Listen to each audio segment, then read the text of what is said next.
On the other side, in the opposition, we've got Ross Taylor, who's been in the form of his life. Almost KL Rahul-like purple patch. It's good that we can use that as a parallel. The only question mark in this entire scenario was his ability to finish those couple of games, the third and fourth T20s.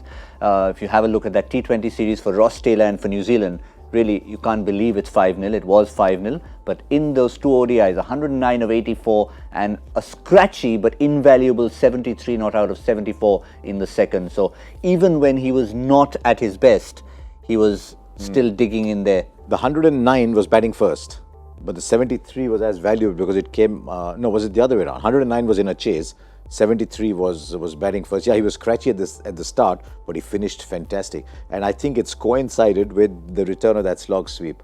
The slog sweep where he became, I mean, when he was playing RCB, I've seen the crowd go, Taylor. Then in the 2011 World Cup, he played some fabulous innings. That slog sweep has come back.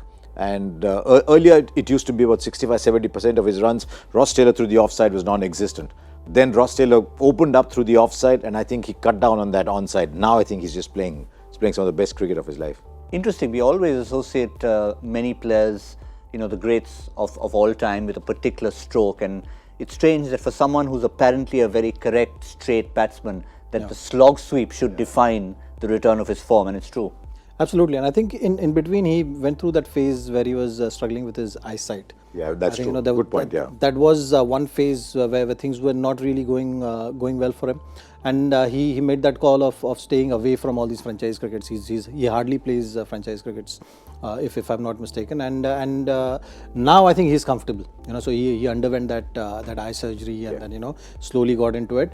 He's looking like vintage Ross now, and what you'll be happy with is that anyone who is in form, you have to look at those number of not outs. So you're actually putting value to your wicket, and in those scores which you'll see in the last 8 innings or 7 innings, he's been not out on 3 occasions.